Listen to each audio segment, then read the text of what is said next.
Ho, ho, ho. Open up your door. I'm Santa Claus, and guess what, y'all? I got something to show. What's good, hip hop? You got Robb D in the place to be back again for episode 14, getting ready to wrap up season one.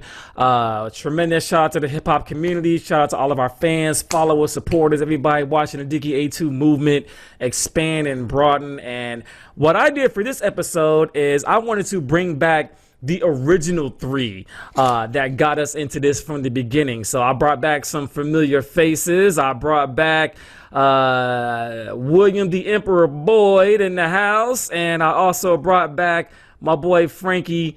Frankie, how you getting mad at me? Frank K Dog Ketchum in the house once again as well too. So gentlemen, welcome back once again. Can y'all hear me? We good? Indeed. All right, Frank, we good, dog? Yeah, there we go. There we go. All right. Yeah, well, gentlemen, thank you back once again. So this week, ladies and gentlemen out there, we're going to be talking about the one and only Kool Moe Dee, or his government name goes by Mohandas Dewey's, and that's his government name. We're going to be talking about him, his impact on hip hop, his contributions to hip hop, and a little bit of the downfall of his career in hip hop. Also, we'll talk about those three elements for this week's episode. So we're just gonna jump right into it. So I got a couple of accolades gonna roll across screen here for you guys real quick.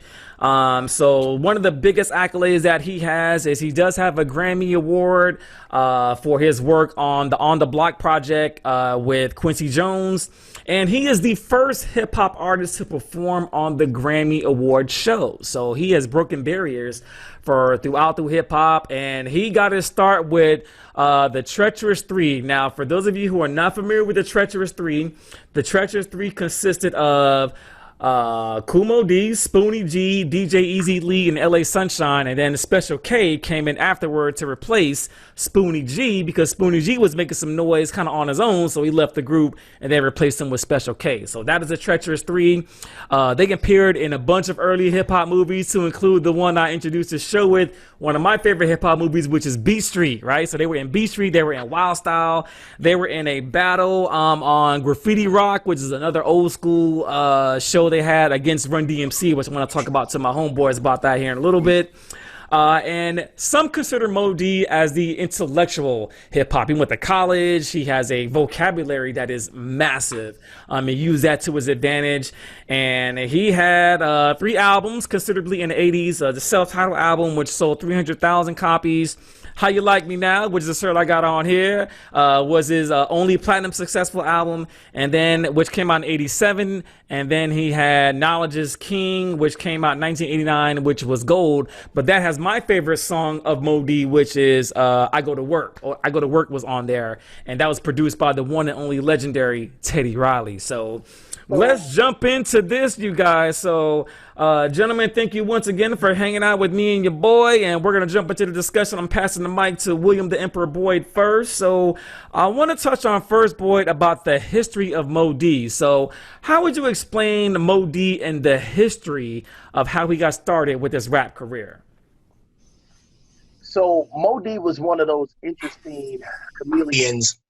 He started out in the 70s, when, things like block parties and, battles, saying first started to gain prominence.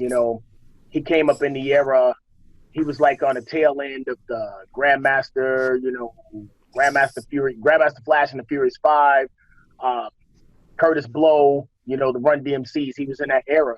So he, fortunately and unfortunately, he happened to be at a point where he kind of bridged the gap between old school and the cusp of new school. Yeah. You know what I'm saying? Yeah. Because he was with the Treacherous Three, and they made a lot of noise, and they did like one last album in the 80s, just before he went solo. Right. And I guess you could always see that he would be the one to kind of step out, but they had a modicum of success. But Yeah. Moe Dee, he's got a degree in communications, if I'm not mistaken, and the man is one of his hallmarks. He's exceptionally crisp with his delivery. He enunciates and pronounces his words like exceptionally well. You know, there was no slurring, no anything. He wanted to make sure every syllable was understandable. And he we throw that word historian around. He was truly a hip hop historian, and he at one point felt that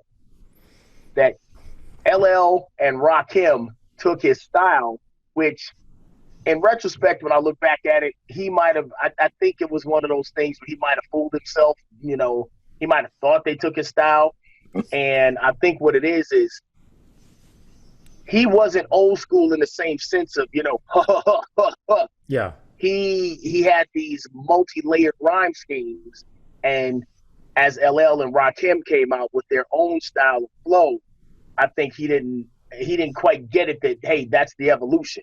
And you aren't the only one to think about it. So, you know, that's the case. But Moe Dee is definitely, like, he's one of the pillars that cats nowadays may not even remember or know about, you know what I'm saying? You know, they stand on the back of. So Yeah, no doubt. Frank, same question, man. So what was a little bit about the history of Kool Moe Dee, you know, coming up in the and during that transition phase between, and what I would think, you know, just to kind of caveat to what Boyd was saying, him and the Treacherous Three were like the first, what I want to say, intellectual hip hop kind of group, like using like words and patterns and rhyme schemes where everything was kind of simplistic, you know, boom, boom, boom, boom, boom. And but Moe Dee was able to put syllables and words together. You'd be like, oh my God, like who'd even thought about doing? And that rapid fire pace. He is a godfather, you guys, if you didn't know, of the rapid fire pace in hip hop. So Frank, same question. What about Kool Moe Dee's impact in the 80s there? Yeah, you brought up a good point. Like, he was like the fast rhyming. He was one of the first. But what intrigued me about him is, you know, he was, you know, I mean, he still is very intelligent. But at the same time, though, in '81 when he went at Busy Bee at that little party on Lennox 16, like he really brought the battle rap into play. Now I'm sure there was rappers that probably battled before them, but that was like the first one that I'd ever heard of. And when I went back, you know, when I was younger and watched it, man, dude was serious. Yeah, it was serious. It wasn't playing. And it wasn't playing. But he was just so and even this yesterday I went back and listened to a couple, you know, like when him and LL were beefing and for those 7 or 8 years, and you know, LL's my guy. Kool Moe Dee ain't touching LL, but when I heard it again yesterday, I was like, man, you know, his vocabulary, and man, it was kind of crazy. Yeah, it's mean. And I never, you know, like coming up listening to it, like I said, you know, I had all the LL tapes, and then hey, Kool Moe Dee's talking about LL, so I would go out and get Kool Moe Dee's tape, and I'm like, that's kind of whack. That's kind of whack. But listening to it again, I'm like, man, Kool Moe Dee, dude, I think in today's day and age, man, hey, if he would have battle rap, dog, hey, you know, back in his, you know, if it was Kool Moe Dee from his prime, I think he would have brought it, man. Like, I was kind of impressed, for sure. Yeah. Yeah, I mean, and I thought the same thing. So when I went back this week as well, you know, we always do our homework and research before we tape, you know what I mean? And I went back and was like, I got to think about this. Like, Moe Dee was kind of coming at him kind of hard, though. But I still think I would give the edge. So I guess it depends on, like, when you think about a boxing match, right? You think about styles win fights, right? So when you're LL, you know, LL had the braggadocio. He was really witty. He already had, to me, it's almost as the equivalent to, like if Jay-Z took on like a small beef or with somebody. His success was so up high, like he didn't even need to take the beef, but he fed into it, and it made them both successful. You know what I mean? Which brings me to my next point, which I pass the mic back to Boyd on this one. How You Like Me Now came out in November of 1987. A platinum success behind the self-titled song "How You Like Me Now." One of my favorites, "Wild Wild West," or some of the other classics on there. But when you go back and listen to it, it really wasn't a good album, I don't think. But I want to talk about this with you, boys. So transitioning from "How You Like Me Now" to "Knowledge Is King," both albums had Teddy Riley, but how do you think that Moe Dee evolved as an MC? So he came out with "How You Like Me Now," right? He goes, you know, thought the MCs could never rock crowds, could never write records, How You Like Me Now. That's what he's trying to say, you know what I mean? Like, thought the MCs were one dimensional. He thought he was not one dimensional, but I think that he is one dimensional. So what do you think about that, with that transition from How You Like Me Now to Knowledge is King and released in August of '89? Well, first his manager, Lavaba, I think he was originally an MC, and they sparked a friendship. Yeah. So they went and started their own. I forgot the name of the company, but anyway, Teddy Riley was just starting out himself, so he was coming into his own. Yeah. And if you listen on the How You Like Me Now album, there are a lot of James Brown influences. In fact, throughout his career, there's a lot of James Brown samples. So Kool Moe Dee, he showed some diversity, and it was funny because in his videos, much like his flow, there was a certain level of regal like braggadocio. Mm-hmm. And he wasn't as humble, you know what I'm saying? He wasn't exactly humble, you know what I'm saying? The man knew that he was intelligent. However, not even a little bit. No, not even a little bit. There was very little leeway in there. But I'll tell you what, How You Like Me Now had classics like Go See the Doctor. But you also have to keep in mind, 87, Bigger and Deffer was out. Yeah. Now, Bigger and Deffer, you know what I'm saying, LL was out, like he was competing with like your Michaels and Princes, you know what I'm saying, as far as pop culture recognition. Correct. Moe Dee on the How You Like Me Now album, and it's so classic. He had LL's Kango at the back tire, you know what I'm saying? And that in and of itself, you know what I'm saying, was enough to instigate some beef. Yeah. And I think what it was it was similar but less effective to the way that Pusha T lured in your boy Drake. Yeah. And then slaughtered him later. See, right. Moe Dee couldn't do that because, like you alluded to, LL was too big. He was too popular. Ladies love Cool James. Oh my goodness, the dude was off the charts. You know what I'm saying? Yeah. But him beefing with LL made them both better. You know what I'm saying? Now the transition into the other part of the point. The transition from How You Like Me Now to Knowledge is King.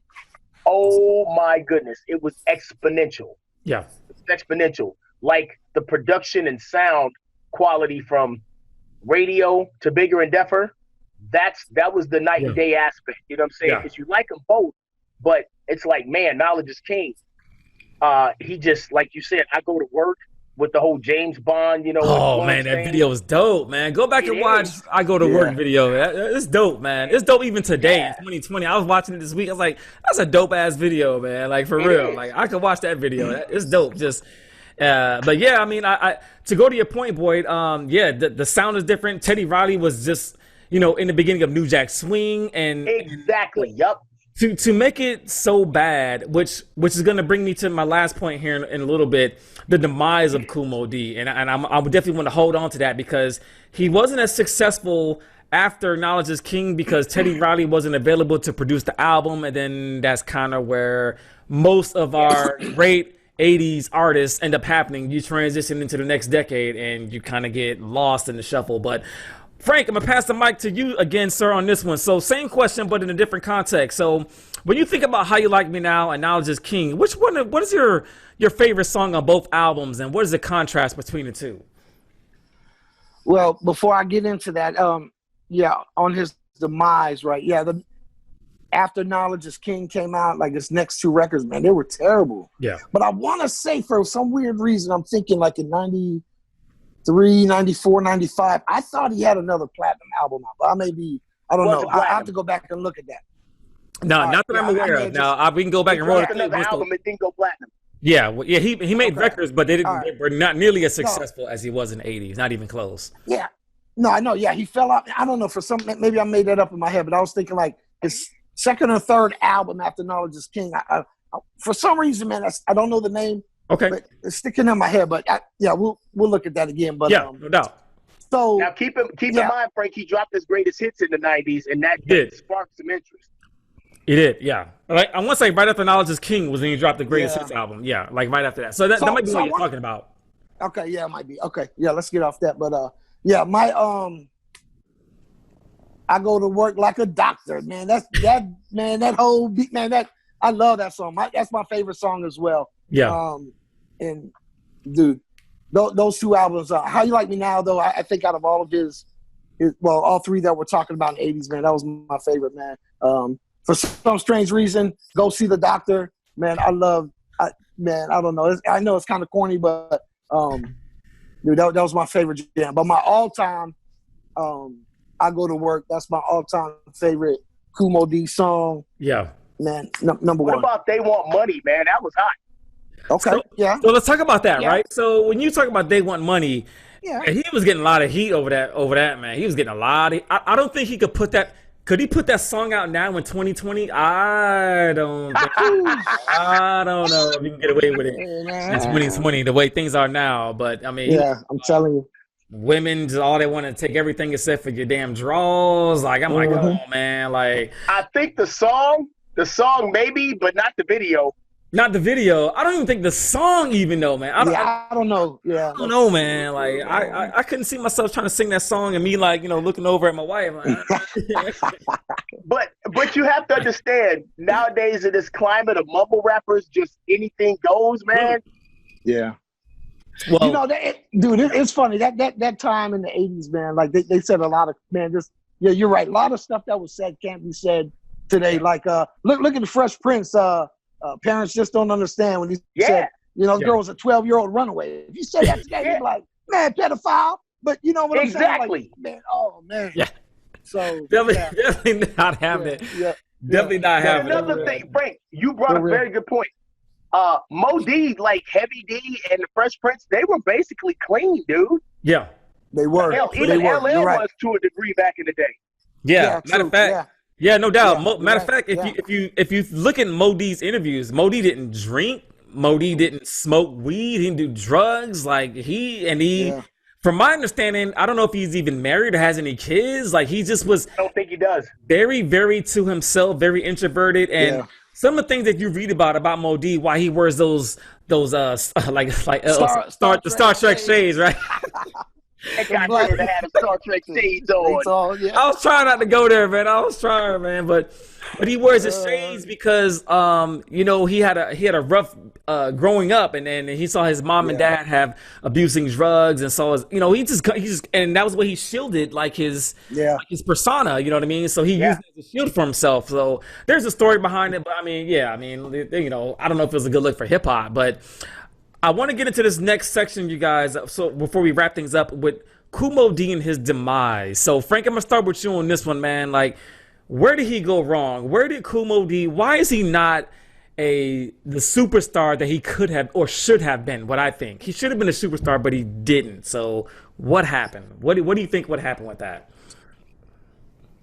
LL Cool J, don't spit your drink out. No, I held it.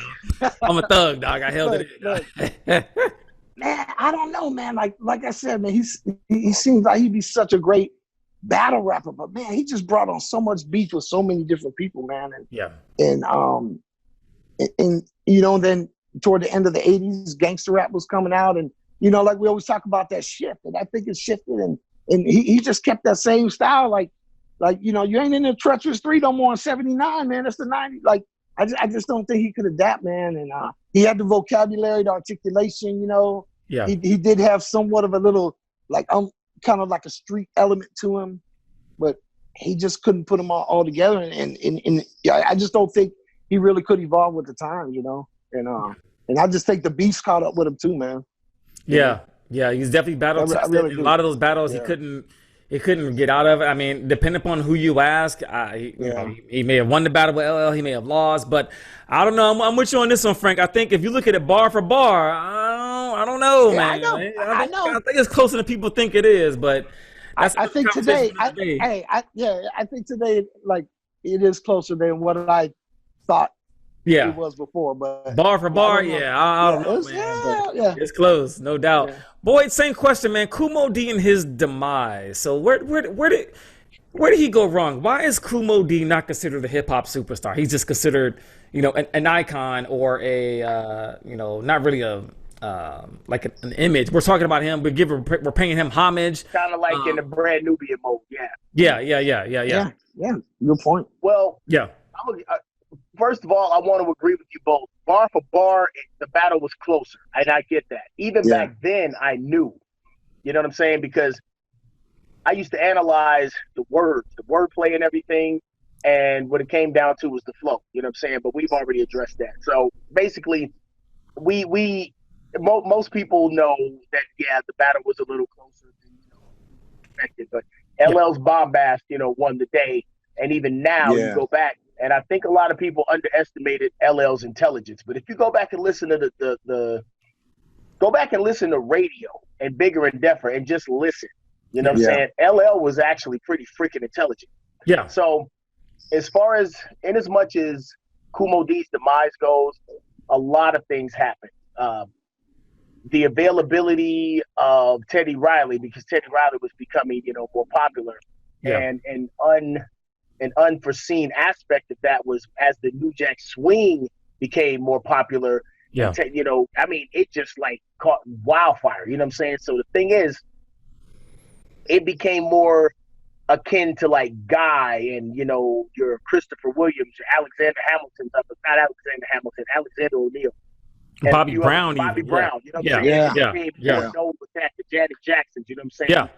And like Frank alluded to, Kool Moe Dee couldn't adapt or didn't adapt. Now, his own hubris was part of the reason, you know what I'm saying, for his downfall, because I don't think he placed as much stock in Teddy Riley's production as he should have, because, as he clowned LL in Let's Go and talked about Marley Marl's beats, he should have been calling Marley at that time, because Marley was kind of hot. Yeah. What he should have done was step back, take a look at the entire scene, because like Frank alluded to, gangster rap was coming in. You know what I'm saying? You had guys like him, Heavy D, and Fresh Prince, and Heavy D navigated that fairly well. Yeah. Where Heavy D never really fell off. He just kind of, faded, you know what I'm saying, to a degree, depending on, what the deal was. But Heavy D was multifaceted. So Moe Dee, I think his hubris kind of caught up to him. I don't think it was, I don't think it was arrogance. I just think it was more hubris. And I don't think he saw the entire picture as well, because I think he transitioned into the 80s very well, but it just wasn't, it was unfortunate at the time. Yeah. Because if he'd been given maybe one more year to develop a little bit more and alternate his styles a little bit more, he needed to grow. And he didn't. He stagnated. Yeah. You know what I'm saying? And he was also, he had a kind of slightly Afrocentric vibe, you know what I'm saying? Because he was coming up with the, the Chuck D's, the Ice T's, the Big Daddy Kanes. He was in that era, but unlike them, he didn't make the transition. Yeah. So unfortunately, he kind of fell off. And then you see him in like certain movies and everything. I think he was a sheriff in that movie Old School, I think it was. Yep. Yeah. Yep. So he stayed, somewhat relevant, and I think now he has some sort of a talk show. I didn't get a chance to, check up on that. Yeah. He had a talk show, and he also wrote a book. So that's why I'm going to close things out. He wrote a book in 2003, The 50 Greatest MCs of All Time. And I took some notes down from that book. He said he took some notes down from the book, right? He said he was 5 or something like that. He said he was number 5. Yeah. Come on, Moe Dee. You can't tell me, boy, that ain't arrogance. Come on, man. Yeah. Who did he have? Grandmaster Flash. He had. So I got the list in front of me. So his top 5 Big Daddy was Melly Mel, Rakim, KRS-One, Big Daddy Kane, and then himself. Yeah. Now he put Nas at 11. Z at 15, Tupac at 13, and Notorious B.I.G. at number 9. I was like, well, now granted. Now this was in 2003. I think if he, I didn't see where Eminem fit in there, and it was a big debate this week. I don't know if anybody's going or you guys seen anything about that about Eminem, Snoop Dogg not putting Eminem in the top 10. Top 10, yeah. Snoop Dogg, I salute you, my dude. You a G, man, but you're smoking too much, my dude. Like you can't top 10. Yeah, come Eminem on. has to be in everybody. Look, you don't have to like it, but he's got to be top 5. Yeah, Or else your list isn't legit. yeah, we're gonna get into that into another day, man. So I'm closing the book on that, man. But gentlemen, I appreciate it. It's been it's always fun hanging out with you guys, my dudes, my aces, man, since day one, man. But it's time to roll things up and talk about some shout outs. So let's talk about that, and we're gonna pass the mic to William J. Emperor Boyd. So Boyd, who are you shouting out this week, man? This week, I want to shout out the guys that I work with.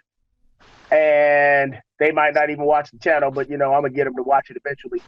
But I want to shout out to everybody that's doing their part for Black Lives Matter. And I'm not talking about the people committing wanton violence. I'm talking about the ideal. I want to shout out all of our supporters. I want to shout out all of your supporters. You know what I'm saying? I want to shout out hip hop. I want to shout you out. I want to shout out Frank. You know what I'm saying? I'm just feeling in a great mood. And lastly, I just want to say I'm at a stage in my life now where I feel like when I was younger and someone would tell me, count your blessings, part of me would say, well, let me add them all up. But the other part of me, even as a kid, would say, I think I know what they mean. They mean be grateful. But until you actually get to a point where you realize just how well you have it in comparison to like people less fortunate, it just doesn't have the same, the gravitas, the same weight. So I just want to say, be grateful, stay humble, keep doing it, man. Appreciate it, man. Great shout outs, Frank K-Dog, my boy from back in the day. Who you shout out this week, family? Well, I'm gonna piggy off Boyd a little bit. I want to talk about my coworkers as well. So a couple of our coworkers had some deaths in the family this last week, and everyone else had to step up. And even today, man, like I was telling you before the show, we had an 83-year-old homeless lady, man, and they got her into an apartment. Hey, some of my coworkers were already strapped at work, and dealing with veterans and their homelessness. But hey, we all jumped in and helped her move and got her set up. So, none of us had to do that, but man, I appreciate my coworkers for helping out. I wanna talk about the sports world. Little by little, we're getting back into it, man. I feel like football season's coming, and I want to shout out a guy, Malik Boynton. He was with me at Austin Peay. Hey, this guy has been through it, man. Before he went to college, he was homeless. His mom passed away when he was, getting ready to start college. 4 years, put into work. He had a tryout last year with the Pittsburgh Steelers. He did not get a contract offer. He's now up in the CFL in Toronto, and man, this guy just wants to do good. He works his butt off, and I just hope that football season it's not cut short because of the pandemic. And I hope he can go up there and showcase his talents. He's a great guy, overcome a lot of adversity in his life. And you know what? And, hey, you talk about, hey, be thankful for your blessings. There was many days in his life he probably didn't have a lot of blessings, but he didn't let it stop him. No doubt. He kept going. So, hey, I'm hoping Malik can, hey, I hope he can do well up there. And then lastly, man, I'm gonna shout out y'all, man. We've been together since. Hey, we've been together since, man, when Kool Moe Dee was battle rapping. Look, hey, this channel's getting out of control, man. I just love, man, seeing all the love and the support. And what's really crazy is one thing we said that we said on a few episodes, we noticed some of the artists in the 80s couldn't adapt to the 90s. Yeah. And I'm so excited to get the season done. And I don't even know what you have in store for season 2, but I know season 2, we're going to move into the 90s. So it's about to be, you thought season 1 was crazy. Season 2 That's going to be fire, baby. It's going to be fire, baby. I can't wait. Dude, I can't wait, man. I can't wait. But I appreciate y'all, man. Hey, no doubt, man. My shout outs is short, man. So first off, I don't really have anyone in particular to shout out. I just want to shout out everybody. I want to shout out to hip hop. I want to shout out the platform that I've been blessed with. And I want to shout out to my boy, Frank and Will being with me on the journey from the very beginning, man. So shout out to you two, man, because I could not have done this without the help of you guys' support, man. And I mean that to the bottom of my heart, man. Shout out to my wife, Jessica. Shout out to everybody that's been on board and been on the show. And I can't wait to get to next week. So we're going to transition into next week. Next week, you get the three of us again, one last time to close out the season about one of my favorite hip hop groups, and that is Kid and Play. I cannot wait for that. Yeah. That's going to be a really fun show, the way to wrap up the season. Yeah. But one of the things I'm going to close out the show with you guys is one of my favorite Kool Moe Dee verses, which is a little bit relevant to today in 2020. And he was on the song called Self-Destruction with some of the East Coast hip hop stars at the time. And the verse that I remember him saying is, I never ever ran from the Ku Klux Klan, but I shouldn't have to run from a black man. Y'all stay with that, man. Stay humble. Shout out to hip hop, you guys. All right, we'll see you next week. 100. 100.